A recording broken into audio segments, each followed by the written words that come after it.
to two deep tomorrow. I think SMU is going to release theirs as well, so we'll release our two deep at that point in time. And, shoot, man, I just think about this game, and I think about what an unbelievable opportunity this is, not just for our football program, but really the community of Reno, Northern Nevada, and this great university. At 5 o'clock on Saturday, we're the only game in town. If you like college football and you turn the TV on and you want to watch a game, there's only one to watch. And so this can be an unbelievable commercial for this university, for our community, and for all of Northern Nevada. And so I really encourage, members of our community, hey, if you're on the fence about, hey, should I go to this game or not? Absolutely, you should go to this game. It's a beginning of a new era of Wolfpack football, but it's also an opportunity to showcase our university, the spirit and the pride of this place, and hopefully we can have a great turnout and be somewhat gracious hosts for the SMU Mustangs. Turning our attention to them, they're an 11-win football team from a year ago, and they returned 9 of their 11 starters on offense. So this is a team that was a top 10 scoring and red zone offense a year ago that has not really missed a beat. Their quarterback is, I'm assuming he's going to be healthy. He missed some time at the end of the year last year. Really efficient player. They have excellent skill. I think there's, it's a team that, we've got to make them earn it. They thrive on explosive plays. That gets them into their tempo offense. They've got an offensive-minded head coach, and they're dangerous. They're a very dangerous football team. They're a Power 5 football team that's resting just outside the top 25, and I'm sure they want to make a statement early on in the season to put them in position to make some noise down the stretch. And so offensively, they present kind of a multitude of issues. The tempo, unbalanced formations, just the speed and athleticism that they have on the perimeter at wide receiver. They run a lot of gap schemes in the run game, so you got to do a great job of fitting counter and power. They will run the quarterback a little bit, and so they're very balanced. I think there's a perception that maybe this is a pass-happy offense, and they're not. They're I think Red is kind of a lot of people are going to say, well, air raid, because some of his roots date back to his days at Texas Tech, but I see a lot more Gus Malzahn. And Gus is much more of a balanced guy. I mean, they're almost 50-50 run pass from last year, and I think that's what you're going to see from them on offense. They do create a lot of explosives. They're going to push the ball down the field vertically, and when they do get an explosive, you can anticipate them going fast. And so it's really important for us to try to win first down and keep them off schedule and out of their tempo. Those are things that I think you can pay attention to for us from a defensive standpoint. When you turn the attention to their defense, I think it's very underrated, man. I think this is a really good outfit. They were top 12 in scoring defense a year ago. They don't return quite as many starters, but they may have added more pieces through the portal than they had to on offense. Their defensive line is active and very talented. I think that's the best unit on their defense. They have athletic linebackers, and they have good skill in the back end. So I think this is I love the way these guys play defense. They're not overly complicated on mixed downs. Primarily, they're going to play post safety, but they do what they do really well, and they run to the ball, and they tackle well, and they play physical. So I admire what they do on defense, and they present a variety of challenges just in terms of matchups from that standpoint as well. So a very talented football team that's coming to Mackey, and an opportunity for us to go out and find out what we got. And I think that's going to be the whole thing, is like, how do we respond to the tempo of the game? And I'm not just talking how fast they run plays. I'm talking just the speed of the game is hard to simulate, even in practice situations, especially when you're going up against kind of taking a step up in competition like we are. I think tackling always shows up in first games. Who's going to be the better tackling team? Usually you see a lot of missed tackles early on because everybody's adjusting to the speed. I think turnovers are always going to be a huge factor. And then special teams. And I think, they've got a new punter. We have a new punter. They returned their kicker. It'll be interesting to see. Kind of almost have to get live scouts on these guys. I think the kick chart's not going to be as relevant. They're playing a lot of games at or near sea level, and being at almost a mile high, that ball's probably going to carry a little bit more, knowing that the wind's going to come out of the north pretty much consistently here in Mackey. And so I think we're going to have to get a little bit of a good live scout in pregame, as are they, to see kind of where we want to set our returners up and how aggressive we want to be in that phase. And it's an interesting challenge, but as I said, we've got a great opportunity, and I think it's a great opportunity for the community of Reno to come together and have a party at 5 o'clock in Mackey on Saturday the 24th. Happy to take any questions. A lot of Mountain West schools will kind of open with an FCS opponent. Obviously, you guys have a much bigger challenge. I guess what are the pros and cons with starting against a team that's this talented? Yeah, well, I think we're going to find out a lot about ourselves. We're going to find a lot out about not just what we do well schematically, but how we play. What is our competitive character? How mature are we as competitors? You know, there's going to be moments in every game, no matter how elite the competition is that you're going against, where things are not going to go your way. And football, more than any other game, is a huge game of momentum. So when the momentum's on their sideline, how do we respond? That's the biggest thing I'm going to pay attention to in this game. And one of the things that I think is pretty obvious is that, you know, we have an interesting schedule. We play 5 non-conference preseason games, essentially. Then we have a bye, and then we have our Mountain West schedule. And I've kind of looked at that like we've got a long runway to figure out our identity. What do we do well in all 3 phases? Who are our playmakers? How do we help them to give us a chance to impact the game in a positive way for us, right? How are we maturing as a team in terms of our competitive nature, really? And then, you know, are we improving week to week? Are we getting better at fundamental football? Are we becoming smarter football players? Are we playing with better pad level? Are we tackling better? Are we sticking to blocks? Are we tighter on our vertical cuts? The little things that make a big difference in a football game. And so I think that's kind of how I look at this. Like, you know, Brendan's the starter week 1. Well, we got 5 weeks of preseason. There's a lot of things that can happen between now and then. And I think that's one thing that should give our guys hope. I think, you know, we've got to play a lot of guys in these 5 non-conference games to find out who the guys are that we can count on in competitive situations. You mentioned Brendan didn't throw an interception the entire fall. The entire fall. Now, he tried. He tried. And Keegan Crawford dropped a couple. But you got to catch them or they don't count. But his accuracy. You know, one of the things I'll share with you is that, you know, I think there was a question mark, maybe even within the locker room, about, hey, how hard is he preparing? How hard is he working? There is no doubt that he was the hardest working member of our football team this fall camp. That guy was in the team room, in between practices, in between walkthroughs, every single day, and he did it intentionally. He didn't go back in a corner room where nobody could see him working. He made sure that when everybody walked through the team room, they saw their starting quarterback, or who he'd hoped would become the starting quarterback, in there grinding it out, watching the tape and preparing. And I think that won over a lot of the guys in the locker room, and I think that his preparation showed day in and day out in fall camp. Where do you think that added maturity came from? Is that something that you guys had discussed coming out of spring? I think there's a lot of. I mean, he's getting older. You know, his 3-yard run is starting to kind of shrink a little bit, if that makes sense. So as you get to understand that analogy, and you know, I think he also sees a new opportunity. You know, I think you know, Coach Gilbertson's done a really good job with him. I think he really likes what we're doing on offense and how Matt approaches, you know, keeping reads simple for the quarterback, giving them rhythm throws. And I just think that he sees, like, hey, this is, if I'm going to do it, now's the time. I mean, what am I waiting for? You know, been in college 3 years. I've got an opportunity here, and let's take advantage of it. And so I think he's matured. I'd like to hope that some of the things that we've done in terms of bringing in people for him to work with, you know, just in terms of performance coaching, whether that be Phil Kornichuk or other people that we've kind of surrounded him and other players that we have in our program with. I'd like to hope that some of that work is going to pay off as well. I know you guys will release your 2 deep tomorrow, but is AJ the backup at this point, or Yeah, AJ will be the backup going into the SMU game. Do you expect to play multiple quarterbacks, or is it just kind of see how it goes? No, I really don't. I think that would be you know, depending on how the game flow goes and the circumstances. I think this week, you know, that's not necessarily the plan. But, you know, you never know how the game's going to unfold. And I do think that AJ's prepared himself and he'll be ready to go, and as is Griggs. I mean, I think all 3 of those guys would be capable of running our offense in an efficient way. What part of the team would you say is the furthest along that you're most comfortable with right now? I think just the depth is the running back room. We just have so many guys that have played major college football. And so that's probably the room that you go, okay, we've got a little bit more bandwidth in that room than we do some others. What about where the biggest room is to improve, I guess? You know, I think that's always going to, I mean, I think we all have room to improve in every area. I think there's just a lot of untested things. Like I really like our defensive backfield, but we've got a lot of guys that maybe haven't played on this stage. And so you could say the same about a number of positions in our organization. And so, like, this is very much an observation game for me. You know, I'm watching their body language. I'm watching how they respond when they get hit in the mouth. I'm watching how they respond when things are going well. I know the type of team that I want, and I'm realistic to know that it's not going to be there in its entirety week 1. You know, it's going to be a work in progress, and we've just got to make sure that we identify the behaviors that we want to have in our program, and we celebrate those behaviors, and then we correct the ones that we don't want. What positions do you think have improved the most since you got this job until this season opener? I think quarterback comes to mind.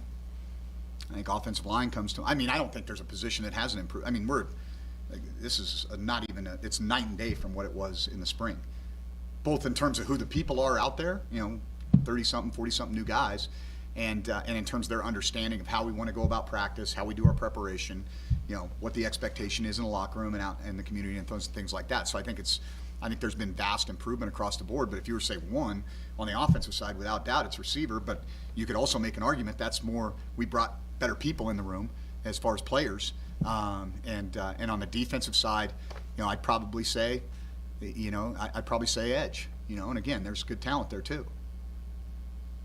In terms of people who would be on the 2 deep who might not be available due to injury, I guess how healthy do you guys enter this game? We've gotten pretty fortunate. I think we had some guys that were out for quite a while, and we're starting to get some of those guys back. Andrew Savannah, who's not been involved a lot, is the last week and a half has started to kind of, reacclimate to college football again. Patrick Garwo, we're coming off an injury. We were very cautious with him. He's back to full go. So there's some of those types of guys. I really don't see guys that are 2 deep guys that are not going to be available at all. Now they may be a little bit limited. They may have a pitch count on them, but I don't see guys that are in the 2 deep that are significant for us that are not going to be available. Sean Dollars it seemed like limited recently. Yeah, he's back full yesterday.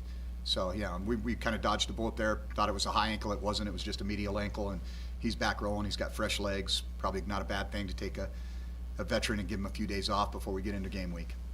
You mentioned their explosive passing attack and not allowing big plays. I guess what will be the keys to making them, earn an 8 to 10 play series rather than, these big explosive plays? Well, they're going to take their shots. I mean, it doesn't matter what we do. That's their DNA. They're going to have 11 to 13 vertical plays a game. Whether those are dialed up shots out of 12 personnel, whether that's just seeing a single safety in a press corner and they're going to throw it up. And so, we've got to pick and choose when we put our guys on islands. We've got to be smart about that, obviously.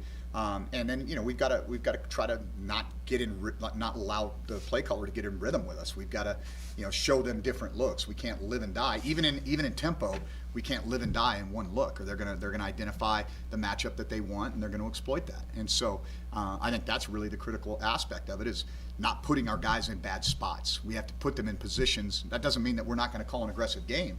That means that we can't do it down after down after down.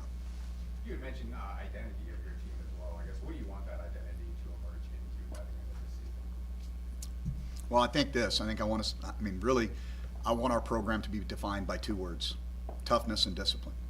Those are the 2 things that I want this program to be about. And if us, and I'm not just talking about physical toughness, being able to take an emotional blow and respond quickly in an appropriate fashion, being resilient, right? And I think that's something that, when you have a program that's struggled as we have over the last couple of years, that's the first thing that's going to be, that's the first chink in the armor, that here we go again mentality. Like, I don't care. I really don't care what the scoreboard says at the end of this game. The only thing I care about is how we play, how we represent the University of Nevada, how hard we play, how disciplined we play, showing resilience and mental toughness, and then physically getting after it. That's the only thing that matters. And if we feel good about the effort, the toughness, and the discipline that we played with, then we'll grow from there. And that's the objective. I'm sure you inherited a group that didn't have a lot of belief given 4-20 the last 2 seasons. How have you seen that belief among these guys and your team as a whole kind of change as you get closer to the start of the season? Yeah, I think, confidence comes from success. I mean, that's the reality of it, right? But I think it also comes from trust. And then knowing how I'm going to respond, being as consistent as I can be. If I'm a roller coaster coach, we're going to have a roller coaster team. And so trying to be really, really consistent and intentional about my approach to these young men when I speak with them, one-on-one, holding them to a high standard, holding them accountable. I think it starts with our best players, or the guys that are perceived to be the best players in the locker room. I intentionally make examples out of them. I'm not going to go after the walk-on freshman for not having the right dress in the weight room, or not using the type of energy and effort that we want on the practice field. I'm gonna make sure that our best players are providing the right example for our program, because if they're doing it right, everybody's gonna fall in line. And if I allow them to do it wrong, we're not making progress. So I think it's being really consistent and firm with the expectations and standards that we have. And over time, that confidence builds. Like, hey, I know what coach I'm gonna get out of coach. I know that's what I'm gonna get. If I do this, I'm gonna get this. And then pretty soon, the standards start to rise, and then their confidence builds because their skill gets better. if that makes sense. And so, there's going to be a moment this season. I don't know what game it is. I don't know when it is. It might be Saturday. It might not. That the light's going to come on. And these guys are going to start to play with more belief and more confidence. And that's just the nature of a competitive environment, right? And so I'm looking forward to that moment. Competitive maturity is something you've talked about a lot. How has that come along since we kind of last? Night and day. Night and day. I think they heard my message loud and clear. Front runners are the ones that run their mouth and get in shoving matches and try to grandstand. Finishers are the ones that let their pads do the talking. And we've made tremendous strides in that area. You kind of touched on it throughout, but what will it take for you to walk off the field Saturday and say that was a success? What does that look like? I don't know. We'll get to Saturday. Got to watch the film, got to see it. Like I said, how they play is what's important to me. I'll have a pretty good feel for it after the game. I think I've got a reasonably well-trained eye, but by the same time, there's going to be a lot of details that show up. Like, hey, did you see the backside tackle climb into the safety on that screen and straining to finish? Or did he not? Did he hang it up? Did he take that play off? And so those are the things that are going to be important and impactful for me to see, next Sunday. You personally, just the excitement of being a head coach again, putting on that headset and having 8 months in the books here in town and getting ready for a game. How do you feel? I guess. Yeah, I feel like I'm exhausted, if I'm being honest with you. Like, this is 8 months. It seems like an eternity. The way the 0 week, not having a little bit more time off in the summer. Year one, you've got so much more to do, and so I'm looking forward to a year from now, if I'm being honest with you. So I know what's coming, and it's year one's always going to be some heavy lifting, and we've done a lot of that heavy lifting already. I'll be excited on game day, but hopefully I'll be poised as well. You kind of talked about like your high energy during practice and like game days are for the players, and maybe your personality changes. I guess, what is your personality on a game day? Does that change? Yeah, I try to be really consistent, and my personality in general has changed. When I was 34. I was a lunatic out there on the practice field, right? And coaching linebackers and special teams, and like your roles change, right? As your roles change, your demeanor has to change. I can't be that guy, and so trying to be really intentional. When I talk, I have something to say. I'm not talking just to talk. I don't think yelling is coaching. I really don't. I challenge our coaches on that a lot. I think that if I really want to make a point, I'm going to bring a kid over and put my arm around them and whisper in their ear. Right? That's going to get the point across a lot more than me screaming and yelling at them. They're probably not even going to hear me anyway. And so I think being really intentional about my communication with our players, being really intentional about our communication with our staff. I told our coaches yesterday, we did our Sunday reset, and they said, well, gosh, you were really calm. And I said it takes more energy for me to just have a really calm demeanor than it does for me to do what I'm naturally kind of prone to do, which is to get excited and emotional. And so that takes a lot of self-discipline, and I think I've learned that over time. And so on game day, hopefully I'm under control. I'm not losing my mind on the officials. I'm trying to, if a series doesn't go well, I'm not, telling Matt that, jump out of the booth, buddy, we're going to go to another play call. Just have some maturity about what we're going on and what we're about to do, and have poise and composure. And I think sometimes that's my biggest challenge, and that takes more mental energy for me than anything. And so, because I know it's easy for me to light the fire.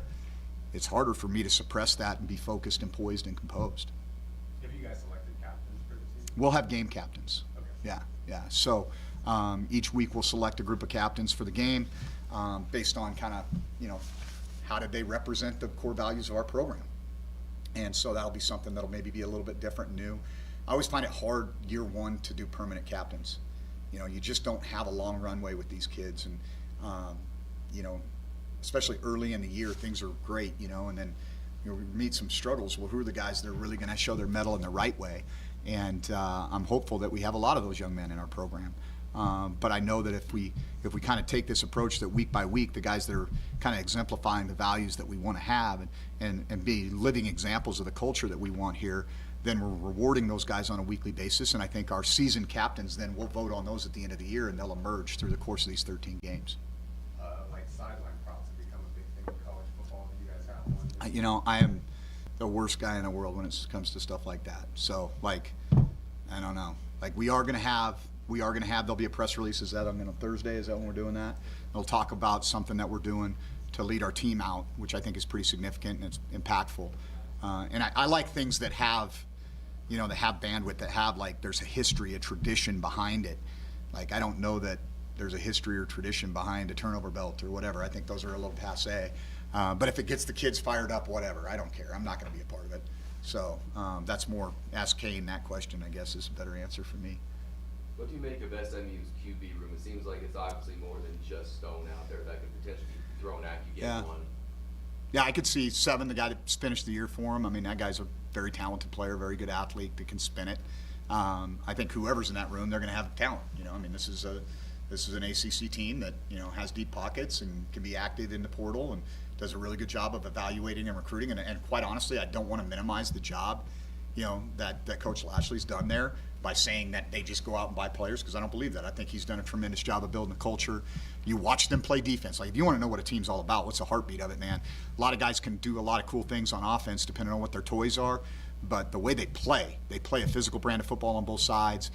You can tell that they've done a really good job of, you know, when they have gotten into the portal, they've done it in a way that's been intentional, and they've got guys that fit what they want to do and have the personality that they want to play with. So, you know, it doesn't matter who they roll out there, they're going to have talent. About the numbers, you guys will go in as underdogs. Do you feel like this is a squad that can wear that title well in game number 1? I think we're going to be underdogs in every game. I think that. Like, maybe by the end of the year, we'll have opened some eyes. And, hey, you know, these guys maybe aren't underdogs anymore. I don't know.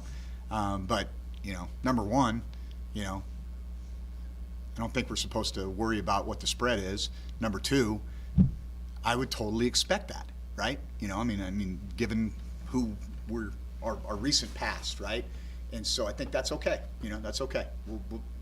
We know who we are. We'll play with a chip on our shoulder and go see how it goes. Outside of what we're going to hear about, it sounds like on Thursday, can you just take us through what game week looks like for you guys, and specifically also maybe the day before the game, if you guys have any traditions or anything you're going to try to do? Yeah, so we're a little bit different in that. So we practice. We have a real practice on Monday. It's a little shorter. We're in helmets and spiders, but we get through quite a bit. We do some game plan stuff.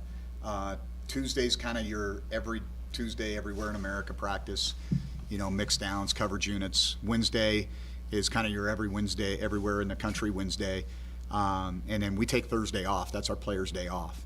And I found that doing it later in the week, they get a little bit more refreshed. And when they come in early in the week and they want to get extra film study, we're still in the process of formulating the game plan, right? And once it's later in the week, like, hey, here's the call sheet, take 20 minutes and go in there and go right through the third downs or whatever the case may be. And so I think it also gets the coaches a little bit more fresh leading into game day. And then Friday is a combination of what would be a walkthrough on a normal Friday at most institutions and a Thursday practice. So we kind of combine those two. So we'll bring the guys in. We'll have a script walkthrough, go through situations. They'll go in. They'll dress tape. We'll have a special teams meeting. We'll work on situational stuff in that meeting as well. And then we'll go out and have about an hour and 15-minute practice. We'll have 2 scout periods and 2 crossover service periods during that, and then we intermix the special teams. So our Fridays are a good chunk, right? So we're kind of activating them the day before the game.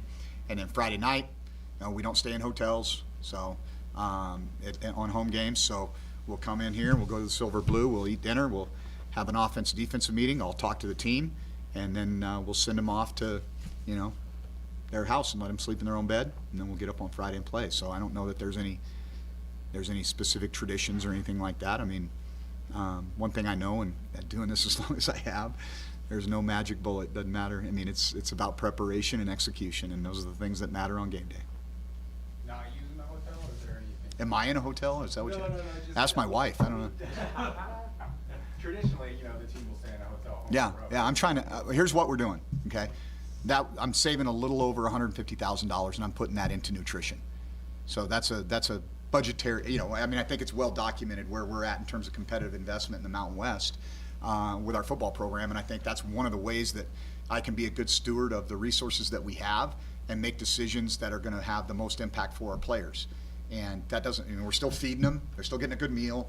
We're still sending them home with a snack, all that kind of stuff. The only thing is we're not, you know, staying in a hotel. We're not using the expenses of taking the buses back and forth. And so I think there's always more than one way to do it. You know, I mean, if we're, you know, I get a budget. I decide how that budget's spent. And, you know, there's things that maybe we can, I'm not going to use the word cut corners because I don't think that's cutting corners. We're doing everything we would do but I know I sleep a lot better in my own bed, and hopefully our players will be mature enough to be able to handle that as well. And if they're not, then we'll adjust. This Wolfpack football fan base has obviously been through a lot the last few seasons. They lost a coach to a conference rival, back-to-back 2 and 10 seasons, I guess.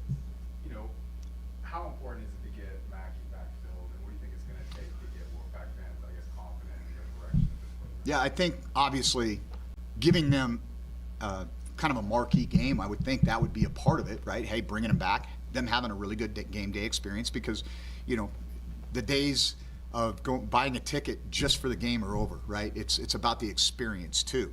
And so people having a really good experience. Hey, the parking was good. I enjoyed the food in the concourse, the fireworks or whatever the heck else they got going on in between series was great. Our kids had fun. I think that the overall experience is just as important as the product on the field. I don't know if I agree or disagree with that, but that's a big part of it, right? But the draw is still going to be, are you winning or not, right? That's still the draw. Are we playing significant, impactful games in November because there's a conference title opportunity on the line or a bowl opportunity on the line? I think those are the things that are going to be interesting, and I think that how we play, again, is going to be the determining factor. Is it a product that people in Northern Nevada can be proud of? And if we do that the right way, we'll bring the fan base back. And it's kind of chicken or the egg, right? Like, okay, is it we invest in the program and people show up and then they win, or is it we got to win and then they'll invest in the program and we'll bring the people back? I think it's probably the latter, and I'm well aware of that. I was I was not naive when I took this job. I knew it was going to be a steep mountain to climb, and so, but I think we've got a good plan for how to do it. There was a report out that the Group of 5 commissioners are going to meet this week to talk about a potential Group of 5 playoff. Obviously, the ultimate goal is to get into the 12-team college football playoff, but would you be in favor of the Group of 5 having a separate? Well, until 2032, the Group of 5 does have a slot, right? Yeah. So that's already present. Now it's how do you want to select that team? Right now, it's the highest ranked conference champion, correct? From the Group of 5 that would have an opportunity to get into the 12-team playoff.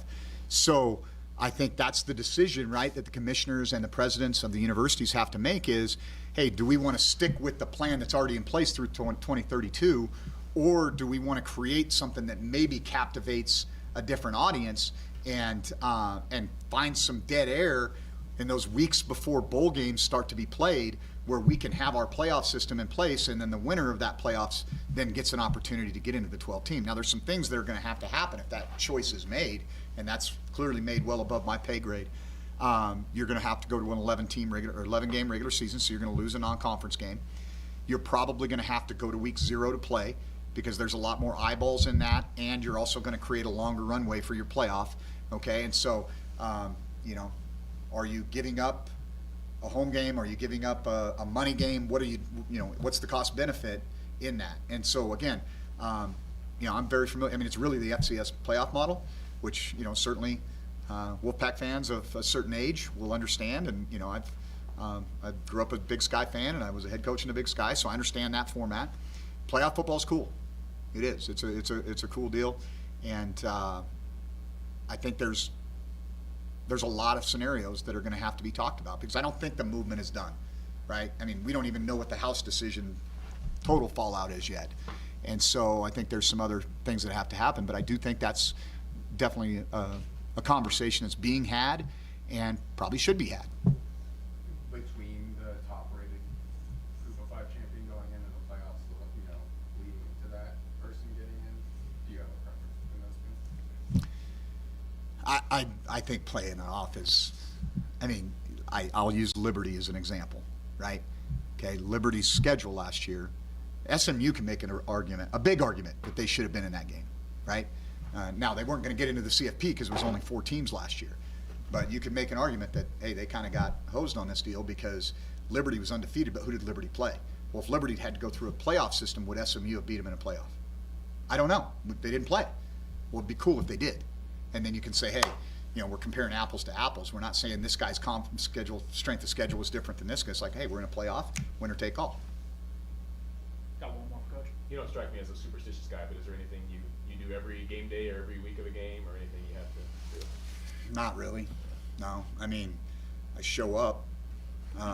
That's kind of it. I think, you know, I think there's little things, but not anything that's significant that I would say, you know, I wear a certain color of socks or, yeah, that's not really my thing, so. All right, thank you, Coach. Thanks, Yep, everyone. you bet. Thanks, Jeff.